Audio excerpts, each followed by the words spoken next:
I have to re-record the beginning because the file got corrupted somehow. Okay.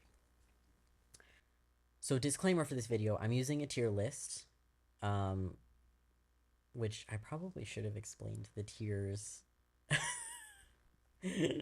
Let me open the tier list. So the tiers are, I don't want to watch these, bad ones, enjoyable but mid, good ones, great ones, and my favorites. I think those are pretty self-explanatory. Everything I say in this video is my opinion, so take it with a grain of salt. You can disagree, whatever.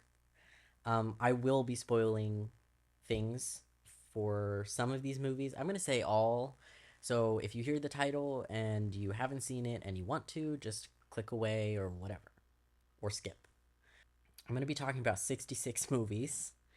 At the time of writing my script, um, I removed only one movie, which I accidentally bought, and it was a documentary. So I didn't really want to include it on the list because the list is already really long. This is also my first scripted video, aside from my short films that are like really old. Um, but I'm trying not to read, but I want to sound coherent for once. The first movie I'm going to be talking about is called The Age of Adeline, which came out in 2015. I discovered this movie several years ago, and I usually put it on when I'm on a plane or I'm doing something boring or I just want to have something on in the background that isn't YouTube because YouTube videos take forever to find a good one or one I haven't seen or one that's long enough. This movie is genuinely interesting to me, and I really like that Harrison Ford is in it. I think he does a very good job. And everyone else in this movie kind of sucks. I don't love Blake Lively. She's fine. I don't think she's the best actress ever, but she's fine. My favorite part of this movie is honestly the fact that this woman is ageless and cannot age, and I feel like they should have leaned into the supernatural aspect of that because they try to make it all like scientific. She was in really cold water and then it was snowing and then she got electrocuted and she was in a car accident and all this stuff.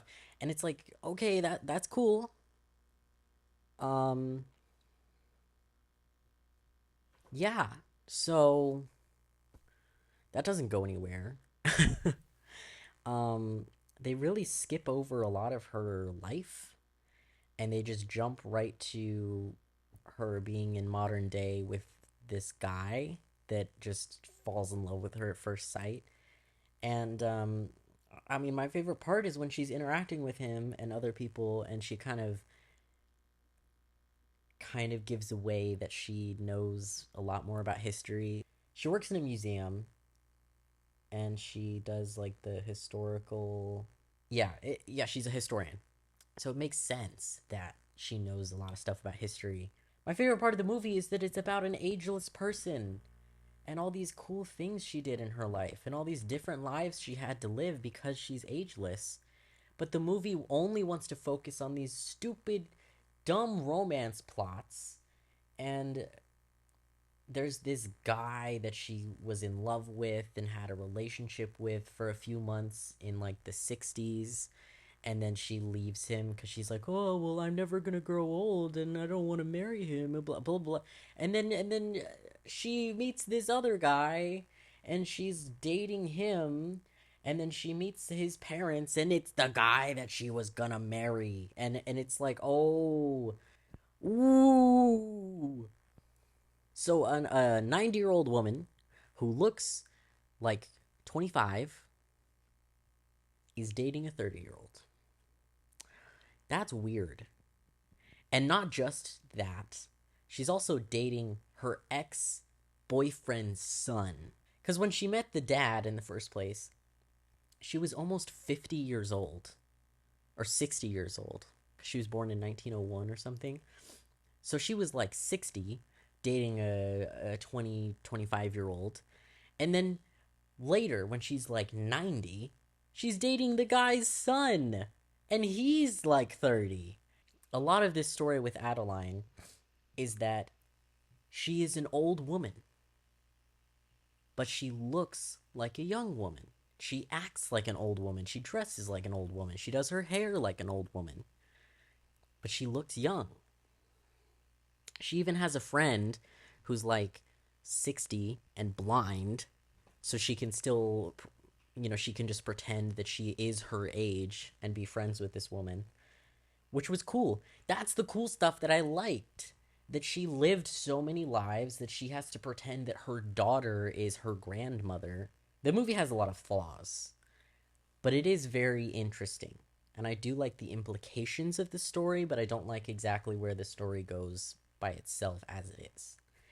So this movie goes in enjoyable but mid. The next movie is Avatar, which came out in 2009. And obviously, if you've seen my other videos, I love this movie. I want to jump in and really defend this movie and say that like it is the masterpiece that it I think it is, or it's the masterpiece that I think it should be or whatever.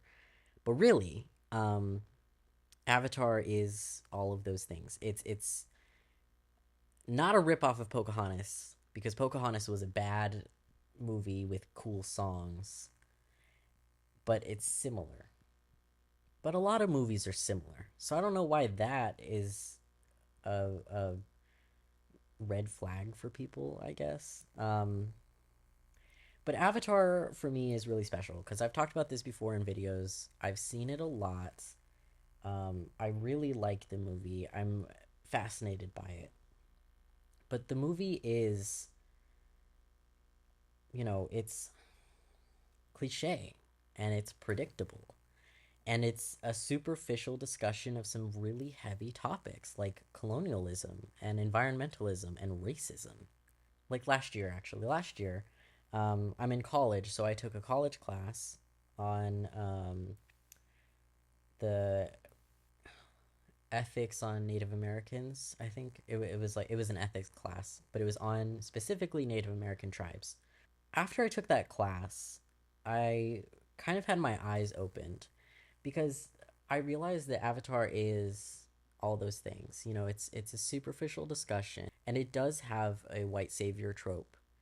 And it's a really weird white savior trope because not only is Jake a white man, he's also a human man, and it makes the indigenous species of this planet aliens, and specifically not white aliens. Um, so it is weird, especially written by a white man who I think he's 70, 71 or 75, something like that. He's old. sorry, sorry, Jimmy, but you're old. But I mean, after taking that class, it kind of opened my eyes because I was able to experience these stories that I don't have a lot of knowledge on from the firsthand perspective, and not from a perspective that makes me feel good, which kind of sucks for on a personal level that like I have to look at history and be like, well, I'm the bad guy there. Oh, I'm the bad guy there. Except that one time in Egypt. So it was interesting. It was eye opening. I got to see how the real life history of the indigenous people were oppressed and intentionally excluded and forced to depend on the American government, specifically in America. That's what I'm talking about. For Avatar, I have to remember that it's fictional, and I want sometimes to just turn my brain off and enjoy it as an action sci fi romance. But there are some movies that your brain shouldn't be turned off for, and I can admit that. I just have a lot of personal feelings about Avatar, and I like watching it. So I think the movie should go an enjoyable but mid. I do really like it. It's not one of my favorites right now, but yeah, I think it's enjoyable but mid.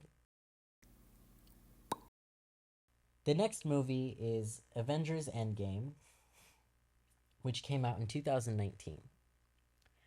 Obviously, this movie has been talked a lot about and put in a bunch of videos and articles, and people have a lot of opinions about it. A lot of people definitely loved it, but I have to agree with some of the consensus that this movie is kind of an event, but it does have a really enjoyable and satisfying act of resolving plot lines from the decades of movies that came before it. And I found the all the build up was really satisfying after watching Endgame. So I'd agree that it's not exactly a movie, but it's good, and it has its flaws, and it's 3 hours long, which I don't know why people are making 3 hour long movies. James Cameron. I remember seeing that in movie theater. And I had to pee so bad. When the credits started rolling, I ran out of there so I could go pee. This movie is not for first time watchers of the Marvel Universe. This is the finale of 10 years of buildup. And I think it was a huge accomplishment. And it really does deserve its recognition. It's a flawed movie, and it's not exactly a movie, it's an event. But it did make almost $3 billion. So it goes in the good tier. The next movie is Avengers Infinity War, which came out in 2018. And this movie is kind of the same as Endgame. But I would agree that Infinity War is more of like a movie because it does have more of a plot, more things happening than in Endgame. This is Thanos' movie, and we finally get to learn about him. And I think that's really cool. And it's a movie. um, this movie, I think, should be in the great tier because it actually makes Endgame better, and it begins a huge story with all of our characters that we followed for 10 years and Thanos finally. But it is kind of the same as Endgame, but it's still good.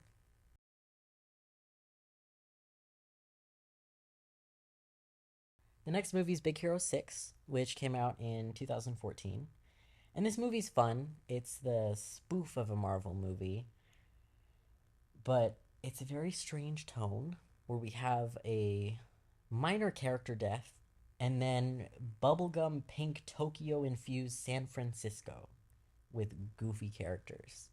It's a little weird, tone wise. It is part of a huge boom of twist villains in animated movies and specifically Disney movies around this time. And I like the characters in the movie, but I don't really like the movie anymore since I'm seeing it from like the adult lens and not the kid lens. So I think it's enjoyable, but mid.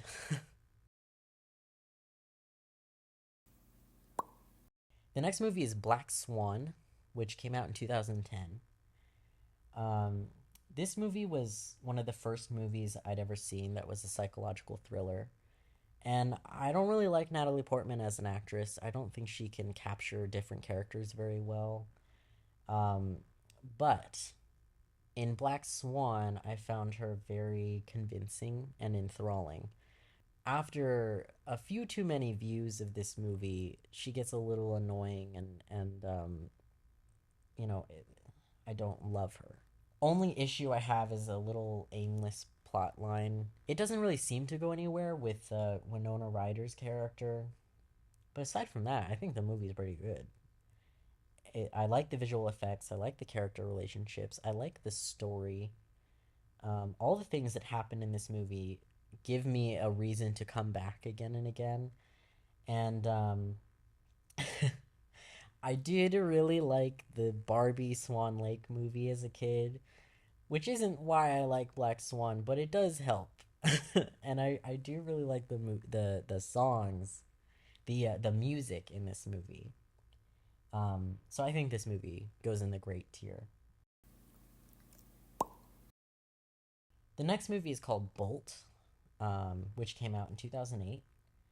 And I liked this movie a lot as a kid, and I think the story was okay, and the characters were fine, whatever.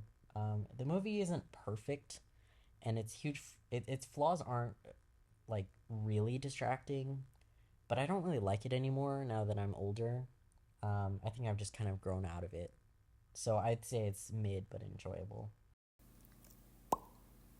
The next movie is called The Book of Eli. I don't love this movie. My brother introduced me to it, and he loved it, and it was such a movie that he had such a passion for. I like the themes, and I like the story a little bit. I think Denzel Washington's really good in the role, but I really didn't like the ending. I didn't like the cannibalism stuff, and I didn't like the villain or the Bible stuff. I'm not a religious person, so I don't really connect to religious ideas. I can appreciate them, but I don't really enjoy it. I don't connect with it. So this movie was just kind of something that I thought I liked because someone I cared about showed it to me. And it just became something that I realized it's a good movie, it's just not for me. I'm not the target audience, so I don't really like it. The next book is The Book of Life, which came out in 2014. Um, I first saw this movie in my Spanish 1 class, and I thought it was fun and pretty educational on Dia de los Muertos and other Mexican beliefs about the afterlife. And I really liked the vibe of like a storybook come to life. Like the characters are like little wooden dolls, and I really liked the songs. I mean, the songs. It's like a jukebox musical kind of, and I really liked the songs included. But I really disliked the kids that we cut back to like every 10-15 minutes. I think they were like a okay framing device, but I didn't like that we had to see them so often in the movie. I think the animation was really nice, and I think my favorite song was Toro about the bulls. It's so sad every single time I watch it. But yeah, this movie's good. The next movie is Brave, which came out in 2012. And this movie is notoriously known to have a troubled production. And the original director was female. She had this amazing idea to make about a movie about a relationship between a mother and daughter, and set it in medieval Scotland. And I mean that sounds like an awesome story, like a really original, interesting story to follow. The only other mother daughter story that I can think of, like that comes to mind on that level, is Ladybird. Brave was taken over by a male director who decided that the movie has nothing to do with gender. Gender has nothing to do with this movie, right? I'm building a character. As a storyteller, I want to build a character that is relatable and inspirational to the audience, right? And that's real and that has flaws. It doesn't matter what they are, is that they're a human being, and that is genderless. So I wasn't going to get caught up in that problem. That's such a dumb thing. Like, you're making a movie about a mother daughter relationship, and you're saying that the movie has nothing to do with gender. And that's so ignorant and very irritating. But it doesn't completely ruin the movie itself, the final product. So, I think the movie's good.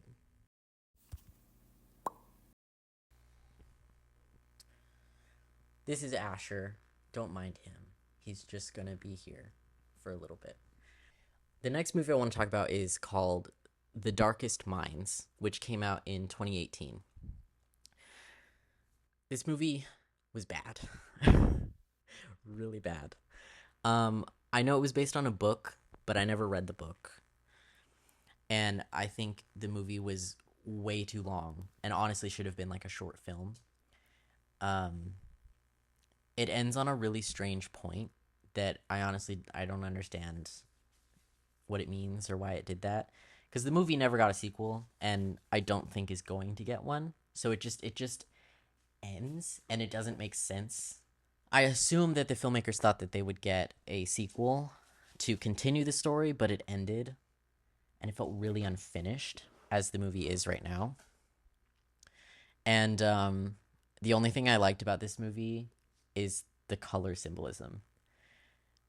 And it's extremely obvious, but like, you know, I like that the powers are like they kind of look like the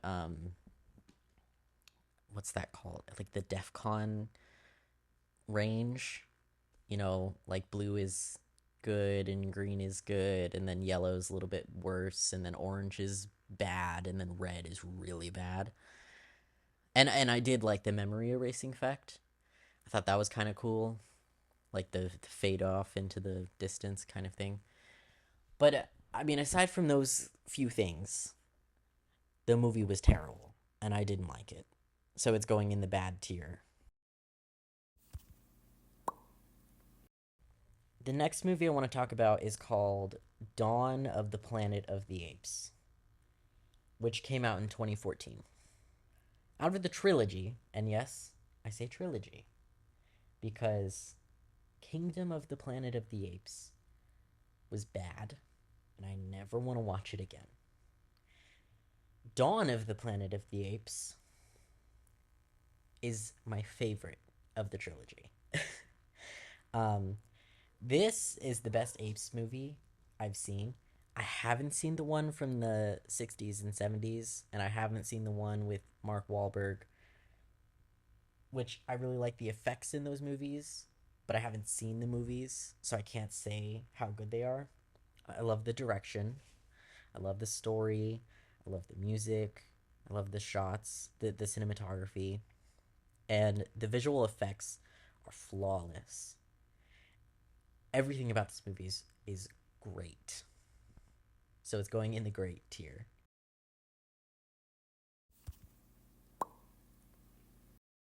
The next movie I want to talk about is called The Day the Earth Stood Still, which came out in 2008. I accidentally bought the movie on my Apple account when I meant to rent it because I was a dumb child and thought if you bought it, you could return it, which you can't. I've tried. This movie, I think, was based on a book, but I'm not 100% sure on that. Um, the movie was confusing from the first like couple minutes, confusing and bad. And I feel bad that Keanu Reeves was very clearly tricked into being in this movie. It was terrible. The next movie is called The Decoy Bride, which came out in 2012.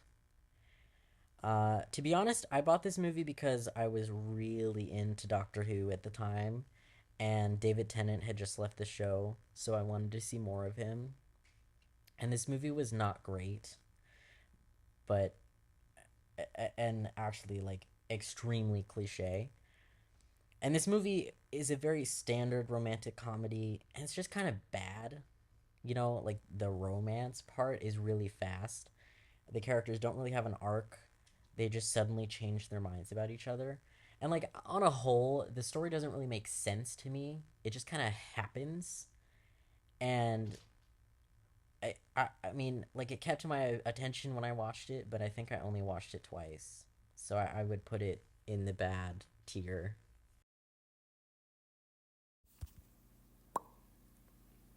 The next movie is Despicable Me 2, which came out in 2013. Despicable Me 2 is a movie I really wanted to watch, and so I bought it when I was younger, and I haven't seen it in years, and I remember literally nothing about it. I think the girl character gets introduced in this movie, but like I think it was a decent sequel because it tried to expand the world and had new arcs for all the characters. But some of the jokes were funny, but a lot of the movie is bogged down by what I'm gonna call baby brained nonsense. There's more minions, which I just find annoying after the first movie. Like the first movie, there were some good jokes with the minions. They were in the background. They didn't take up a ton of space. They were just there. And in the second movie, they're all over the place, and it's just too much. And this movie is one I don't ever want to watch again. The next movie is Django Unchained, which came out in 2012. So I think this movie is really difficult for me to talk about, and I feel that way because I'm not a cisgender man, I'm not black, and I have no ties to this movie that I feel I can discuss its themes or content. The only thing I don't like about this movie is how often the N word is said, which plenty of people have made that criticism. But I think this is a great period piece. It has a great message, and it is a great exploration of history, rage, and vengeance. My favorite character of all time comes from this movie, Dr. King Schultz. Um, and I love this guy. I mean, Django's great. I really like Django as well.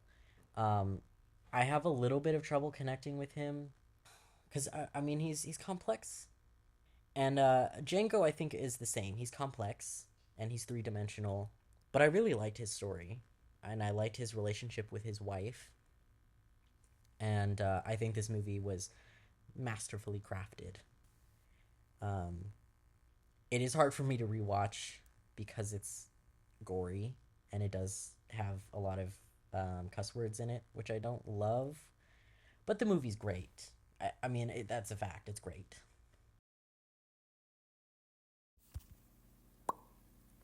The next movie, which is 17, if you're keeping count, is called Dracula Untold, and it came out in 2014. This movie, um, I watched this movie very recently for fun, not for critiquing. And watching the movie for fun showed me so much more than I think it could if I tried to unpack every single piece of it. A term I learned of recently, mostly because of some Superman videos, like Friendly Space Ninja's video about Superman 2025, which came out maybe 5 months ago, um, really helps me to describe how I was feeling about this movie. Aura farming. The movie opens and rolls on by aura farming. I mean, the movie looks so cool and it's edited really well to complement that cool factor. And the first couple minutes are so perfect to set up the vibe, and the voiceover from Dracula's son is and this cool like stylized animation of Dracula's backstory. It sets up the stakes of the threat, Dracula's motivations, and what he'll do to end the pain. I really, really like this movie. I like its structure. I like the music, the vibes, the characters. I think the costuming and set decoration was also really cool. And this is one of those few movies. It takes place mostly at night, but it's very bright and vibrant in most places. I think the visual effects can be a little distracting at times, and the movie's labeled as horror, but it doesn't fully go there. It just has like some weird shots that are horror esque, but I wouldn't call this a horror movie. I would call it an action movie. And I like the very end of the movie where we see that Dracula survived until the modern day and he meets like a doppelganger of his wife. The vampire who turned him is calling upon him to be his servant, and then the movie ends. It was a cool ending. And I didn't realize until actually watching another one of Friendly Space Ninja's YouTube videos about Hollywood's failed franchises, which I'll link that in the description. I didn't realize until that video that Dracula Untold was the beginning of the dark universe for Universal. And when it flopped in theaters, because no one went to see this movie, um, Universal canceled the whole franchise and then remade The Mummy in 2017. And then that flopped and killed the whole franchise again. Which is really funny to me because they casted all these actors in all these different roles, like the Invisible Man and Frankenstein and Dr. Jekyll and Mr. Hyde, and then they canceled the franchise. I feel so bad for all those people, but like you're jumping in and you're telling us it's a franchise right at the beginning instead of just making a good movie and then expanding on it. That's kind of on you. But also, I'm sad because I genuinely wanted a sequel to Dracula Untold, and I'm still hoping for one. And it's been 12 years. This movie is one of my favorites. But if we're really talking about waiting, I waited 13 years for the Avatar sequel, so maybe it'll come out. Maybe. Maybe. The next movie is Elf, which came out in 2003, the year I was born. Don't you feel old? This movie is very special to me and my childhood. And this is a movie I watch every year around Christmas time, and I will never get bored of it. I love the characters, and I find them relatable and very real, unlike some of Will Ferrell's other movies and other characters. Obviously, there are wacky traits for every character, and a classic that's a classic facet of Will Ferrell movies, and I think it's great. The next movie I want to talk about is called Epic. Came out in 2013. It's an animated movie from someone. I don't know who made it, but this movie's pretty mid. um, it has interesting ideas and it's weird, mostly original. But honestly, after seeing the Studio Ghibli movie called The Secret World of Arrietty, I think this movie isn't as good. I like the characters and most of the jokes, but I don't really like the conclusion of the story or the romantic subplots. Like I'll watch the movie and I'm intrigued because there's so many things in the movie, like little moments where I want more. So it's enjoyable, but as a whole the movie's mid. The next movie is Forrest Gump, which came out in 1994. If you have seen this movie, you know I don't need to explain why I like it. I have a friend who doesn't like Tom Hanks, so I don't expect her to like this movie. But I like this movie because I grew up with it. My family quotes this movie daily, and we watched it annually. In fifth grade, I actually dressed up as Forrest for a school project. I love this movie, and I still do. I don't watch it as often, but part of the love I have for the movie has changed over time because I really identified with Forrest, specifically because of his mental disabilities. When I was a kid, I think I really saw myself in him, but I didn't realize that we were more similar than I thought. And I mean, I've mentioned in a recent video that I was diagnosed with autism when I was 20, so about 3 years ago. And I think being able to see characters similar to myself in movies, especially one that probably should have been ableist, at least to my knowledge, but wasn't, um, felt really good. I mean, Forrest does deal with some ableism. A lot of people call him stupid all the time. His interactions with people are not inherently ableist, but there is a lot of ableism in the movie. It's just not like the point of the movie, so it's kind of in the background. Forrest was never explicitly stated to be autistic, but I feel like me and others like me can easily put ourselves in his place. And I think the movie's really special. Um, I don't think anything like it could ever be made again. Maybe in like 30 years they can make something similar. But there was just so much happening in the 50s, the 60s, the 70s, the 80s, all the way up till the 90s. I think my only critique of the movie, now that I'm an adult, um, having Tom Hanks play his like 18-year-old self and his like 35 to 40-year-old self without aging him up at all, it's a little weird. Because now that I'm an adult, I can recognize that he looks the same. But when I was a kid, I was like, oh, he just looks more like an adult. But now I realize like it's the same guy. I think this movie goes in the favorites tier.